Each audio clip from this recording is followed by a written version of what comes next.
A mí me toca, yo creo, que hacer como la transición hacia la actualidad. Yo hice la ley de Herodes. ¿De presidente municipal yo? Para que veas que la revolución le hace justicia a gente como tú. Que fue una película que hicimos en 1998. Y yo creo que ahí fue realmente el último momento de la gran censura que hubo en México, ¿no? Nosotros, yo era asistente de dirección y pues imagínense nada más, era una película que hablaba sobre el PRI, ¿no?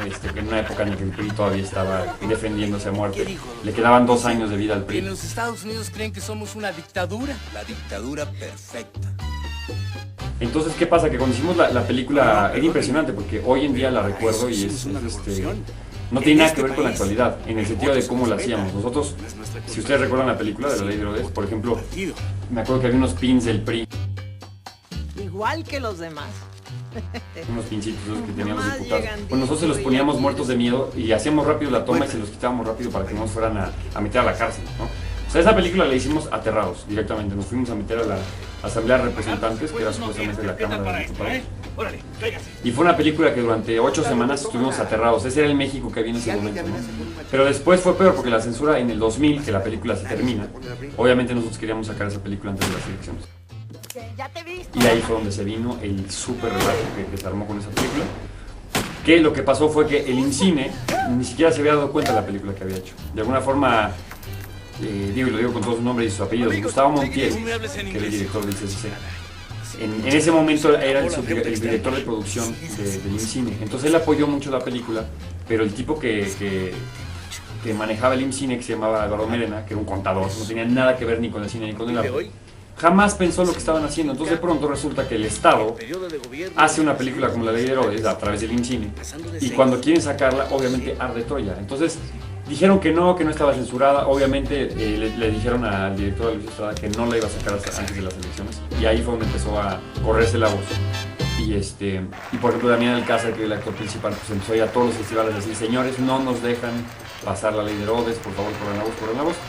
Y ante la presión, y se hicieron todavía unos movimientos bastante lamentables, ¿no? Hicieron una copia pirata, los mismos del IMCINE la sacaron, la estrenaron un viernes sin avisarle a nadie, y dijeron: nosotros ya la estrenamos. Entonces hicieron ahí, fue bastante, pues, desmoralizante ver a gente muy cercana a mí, digamos, en ese momento, maestros míos, ya haciendo ese tipo de cosas, ¿no? Entonces, curiosamente, bueno, sale la película, se logra, sale antes de las elecciones. Y era una época en la que no había la mercadotecnia que hay ahora para las películas. Fue una película que tuvo que la gente decir: vayan a verla. Y sí recuerdo que la vieron alrededor de más de 1 millón de personas, ¿no? Entonces, realmente esa época fue para mí el final de esa censura, que tiene que ver con qué presidencia teníamos, ¿no? Quién mandaba en ese país, ¿no? Si, digamos, Julio Bracho hubiera tenido el mismo aparato de comunicación que tuvo Luis Estrada, seguramente La Sombra del Caudillo en su época se hubiera podido exhibir. Que básicamente es una película que se filma en el sexenio, y hay una ley en este país donde tú no puedes utilizar ninguna insignia institucional, ni la bandera nacional, ni el escudo nacional, ni los logotipos de ningún sindicato, etcétera, etcétera, etcétera. Mucho menos en esa época, ¿no? La insignia del PRI. Entonces, la película no menciona directamente, no hace alusión a algún nombre en específico, es muy obvia, pero no hace alusión a los nombres, pero tiene un grave problema la película para el gobierno en esa época, que era la insignia, los pins de los diputados eran del PRI. De hecho hay una escena donde abre, ¿no? el cajón, y están todos los pins del PRI. Entonces, y bueno, toda esta manera de montarse en la ley y traer la Constitución bajo el brazo pero el arma en la otra, o sea, era una crítica seria, fuerte y frontal al gobierno de ese momento. Y el gobierno la censura, la detiene, ¿no? Y hace todo lo posible porque nadie se entere de que exista, de que nadie la vea. Sin embargo, la película es tan buena, tan bien hecha, ¿no? Que la película empieza a caminar, y la gente empieza a exigir que sea puesta en taquilla. Esa película es más famosa en video que en cine. Digamos, la gente que vio esa película la vio en video o en DVD, y no en las salas cinematográficas. ¿Por qué? Porque ahí sí hay un control. En esa época había un control supremo o absoluto del gobierno. Fue nominada a 14 Arieles. Del Festival de Filmes Sundance del año 2000 ganó el Premio de Cinema Hispanoamericana. Del Festival Internacional de Filmes de Valladolid del año 2000 ganó 2 premios. Mejor actor para Damián Alcázar. Mejor fotografía para Norman Christianson. Sirvió que hubiera ese marco del Festival de Cine Francés de Acapulco para que se armara todo el relajo que se armó. Si se hubiera hecho fuera de ese festival francés, porque había gente de España, había gente de toda Europa ahí presente, quién sabe cómo hubiera sucedido. Hubiera pasado lo mismo, pero hubiera sido quizás un poquito menos escandaloso. Finalmente la presión que generan los festivales es la que hace terminar por doblar las manos a... Porque digo, un Ariel es un premio totalmente local y de nosotros para nosotros. La gente ni siquiera tiene impacto en la calle, la gente en la calle le tiene sin cuidado si yo gano un Ariel. Pero el hecho de que haya películas, por ejemplo, las más exitosas, ¿no? El Violín, Amores Perros, ¿no? Que son películas que han ganado todos los premios en todo el mundo. Yo creo que sí te abren muchas puertas. Es lo que hace Carlos Reigadas, que ustedes lo conocen, que hizo Japón, Batalla en el Cielo. Él empieza por afuera. O sea, él no se está viendo si en Morelia le tiene suerte, ¿no? O sea, él agarra y directamente va a Cannes, que tiene ya abierta esa puerta. Y a partir de ahí, bueno, ya llegas a México, ya sería ridículo que te censuraran. En el año 2002 se presentó un nuevo caso de pretensión de censura a un filme que reflejaba la realidad mexicana, no solo políticamente, sino también en temas sociales, morales, familiar y sexual. Esta película es Y tu mamá también.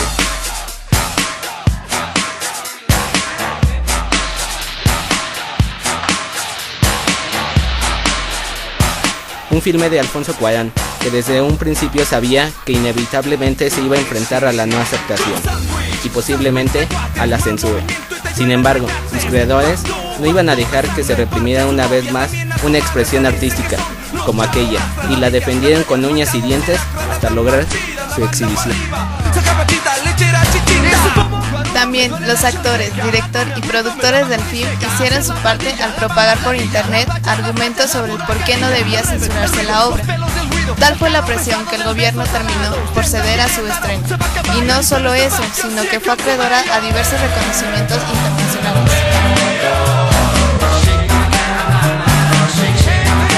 Compitiendo por el León de Oro en la edición 58 del Festival Internacional de Cine de Venecia, junto con otras 19 películas, incluyendo al mejor guión y mejores artistas revelación.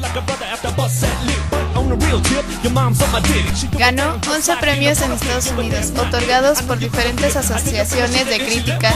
Además, en el 2003 ganó el premio a la Sociedad de Críticos de Boston por mejor guión. En la ceremonia de los premios London Film Critics Award, en el 2003 ganó a la mejor película en lengua no inglesa, un día después de que la Academia de Hollywood anunciase su candidatura a un Oscar en la categoría de mejor guión original.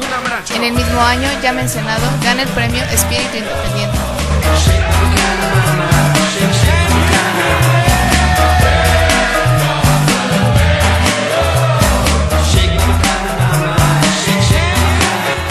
Aunque al final fue exhibida en múltiples salas de todo el país y sin restricciones de tiempo en cartelera ni más boicots, la única traba que finalmente no pudo liberar el film de Cuarón fue la clasificación, la cual terminó en C, con la justificación de escenas de sexo y otras en las que se consume droga.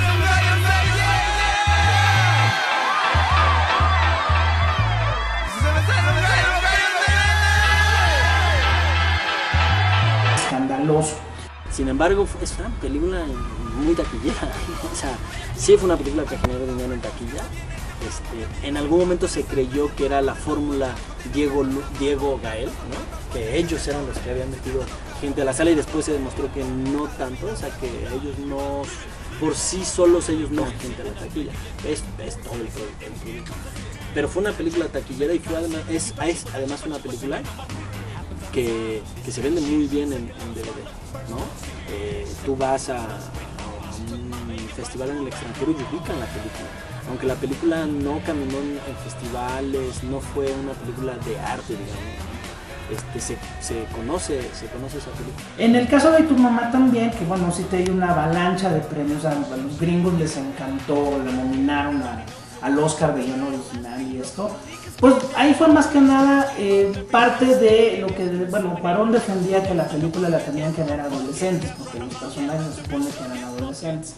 Pero por otro lado también era la propia distribuidora, ¿no? Que decía, bueno, Cuarón defiende el lado artístico, nosotros defendemos que nos puede entrar más dinero si la película se baja de clasificación. Ahí no se pudo. Y bueno, no estamos, digamos, satanizando la película, pero esa película no es para adolescentes. Digo, tiene una enorme cantidad de majaderías, tiene una enorme cantidad de escenas de sexo y tiene un valemadrismo que, bueno, ahí los adolescentes, a mí realmente no es una película que me guste, o sea, la odio honestamente, pero además, objetivamente viéndola, no es una película para adolescentes.